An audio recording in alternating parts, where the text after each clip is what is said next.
শীর্ষেন্দু মুখোপাধ্যায়ের কালা চাঁদের দোকান। নবীনবাবু গরিব মানুষ, পোস্ট অফিসের সামান্য চাকরি, প্রায়ই এখানে সেখানে বদলি হয়ে যেতে হয়। আয়ের সঙ্গে ব্যয়ের ভাবসাব নেই, প্রায়ই ধারকর্জ হয়ে যায়। ঋণ শোধ দিতে নাভিশ্বাস ওঠে। নবীনবাবুর গিন্নি স্বামীর ওপর হাড়ে চটা। একেতেও নবীনবাবুর ট্যাঁকের জোর নেই, তার ওপর লোকটা বড্ড মেনিমুখো আর মিনমিনে। এই যে যখন তখন যেখানে সেখানে বদলি করে দিচ্ছে। নবীনবাবু যদি রোখাচোখা মানুষ হতেন তবে পারত ওরকম বদলি করতে। বদলির ফলে ছেলেপুলেগুলোর লেখাপড়ার 12টা বাজছে। আজ এ স্কুল, কাল অন্য স্কুল করে বেড়ালে লেখাপড়া হবেই বা কী করে? এবার নবীনবাবু নিত্যানন্দপুর বলে একটা জায়গায় বদলি হলেন। খবরটা পেয়েই গিন্নি বললেন, আমি যাব না, তুমি যাও। আমি এখানে বাসা ভাড়া করে থাকব, আর বদলি আমার পোষাচ্ছে না বাপু। নবীনবাবু মাথা চুলকে বললেন, তাতে খরচ বাড়বে বই করবে না, ওখানে আমারও তো আলাদা ব্যবস্থা করতে হবে। দুটো এস্টাবলিশমেন্ট টানব কি করে? গিন্নি বললেন, ঠিক আছে যাব, কিন্তু তোমাকে প্রতিজ্ঞা করতে হবে এরপর বদলি করলে তুমি কিছুতেই বদলি হতে রাজি হবে না। সরকারকে পরিষ্কার জানিয়ে দিতে হবে যে তুমি দরকার হলে মামলা করবে। তোমার মতো মেনিমুখো পুরুষদের পেয়েই তো নাকে দড়ি দিয়ে ওরা ঘোরায়। নবীনবাবু মিনমিন করে বললেন, একখানা দরখাস্ত দিয়ে ওপরওয়ালার সঙ্গে দেখা করেছিলাম, তা তিনি বললেন নিত্যানন্দপুর থেকে আর বদলি করবে না। দেখা যাক। বাক্স প্যাটরা গুছিয়ে সপরিবার এক শীতের সন্ধেবেলা নবীনবাবু নিত্যানন্দপুর এসে পৌঁছলেন। বেশ ধকল গেল। ট্রেন থেকে নেমে অনেকটা পথ গরুর গাড়িতে এসে তারপর আবার নদী পেরিয়ে আরও ক্রোশ 2 পথ পেরোলে তবে নিত্যানন্দপুর। গঞ্জ মতো জায়গা, তবে নিরিমিলি ফাঁকা ফাঁকা।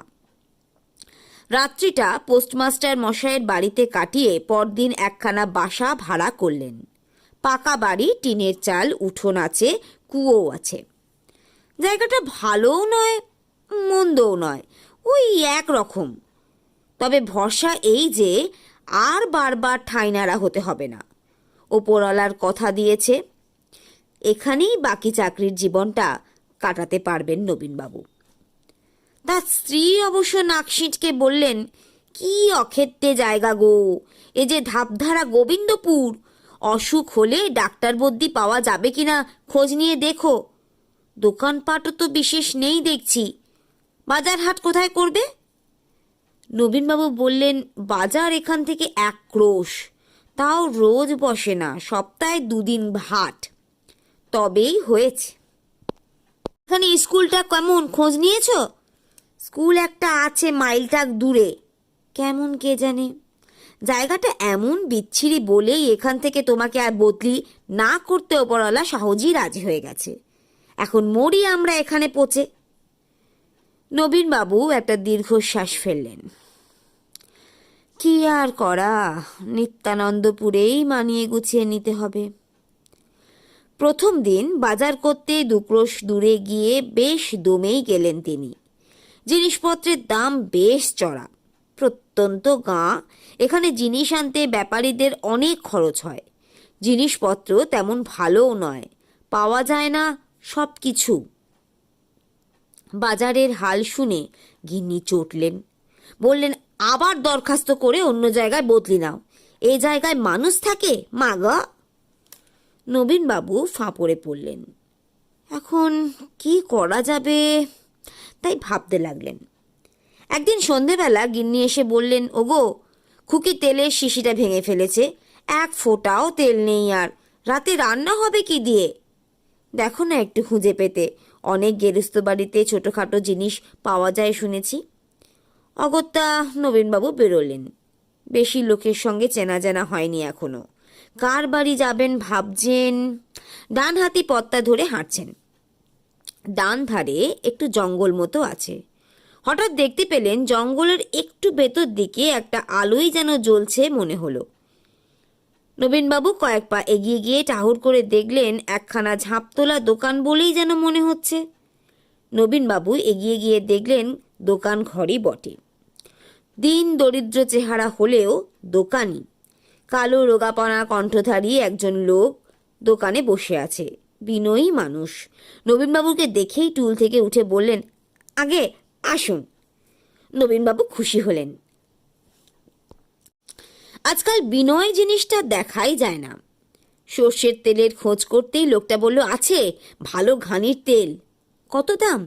লোকটা হেসে মাথা চুলকে বলল, দাম তো বেশ চড়া, তবে আপনার কাছ থেকে বেশি নেব না, 6 টাকা করে দিলেই হবে। নবীনবাবু খুবই অবাক হলেন। 2 ক্রোশ দূরের বাজারে তেল 10 টাকা। নবীনবাবু 250 গ্রাম তেল কিনে আনলেন। গিন্নি তেল পরীক্ষা করে বললেন, বাহ, এ তো দারুণ ভালো তেল দেখছি, কোথায় পেলে গো? নবীনবাবু বললেন, আরে কাছেই একটা বেশ দোকানের সন্ধান পেয়েছি। লোকটা বড় ভালো। লোকটা যে সত্যিই ভালো তার প্রমাণ পাওয়া গেল 2 দিন পরেই। ডাল ফুরিয়েছে। সন্ধ্যের পর সেই দোকানে গিয়ে হানা দিতেই বিনয়ী লোকটা প্রায় অর্ধেক দামে ডাল দিল। বলল, আপনাকে দাম দিতে হবে না। নবীনবাবু ভদ্রতা করে জিজ্ঞেস করলেন, আপনার নামই তো জানি না এখনো। আগে কালাচাঁদ নন্দী, কালো বলেই ডাকবেন। আপনি কি সব জিনিসই রাখেন কালোবাবু?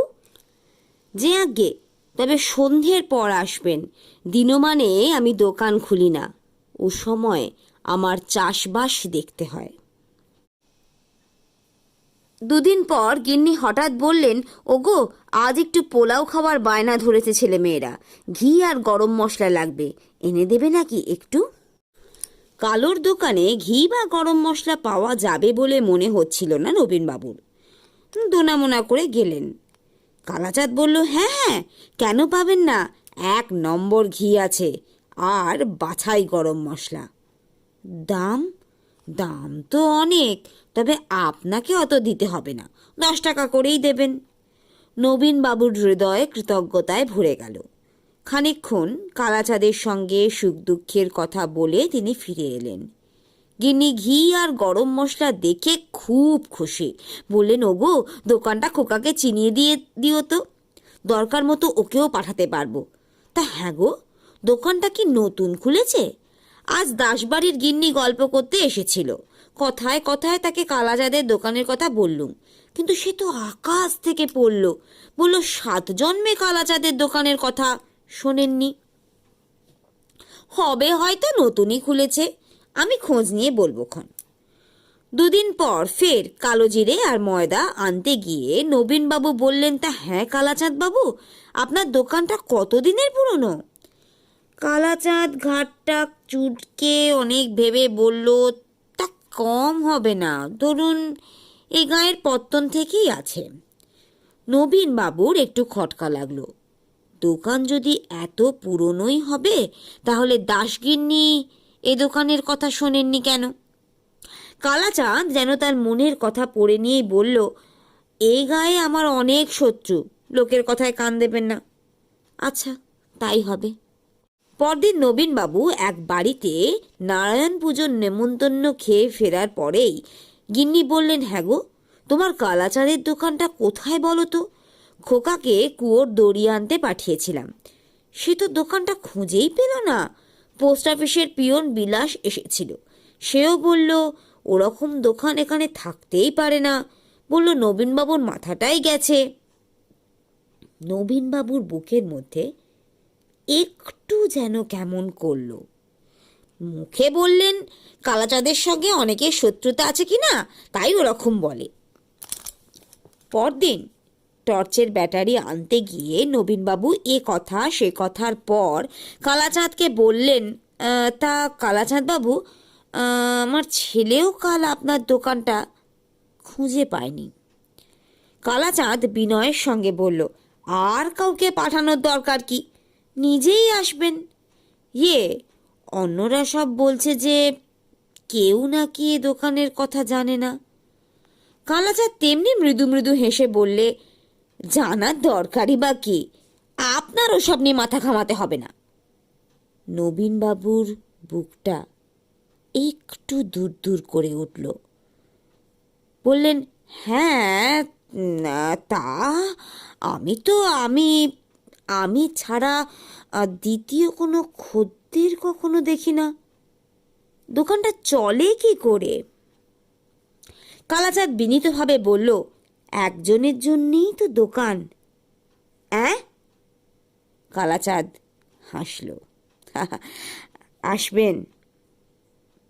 নবীনবাবু চলে এলেন। কিন্তু তারপর আবার পরদিনই গেলেন। মাসের শেষ, হাতে টাকা নেই।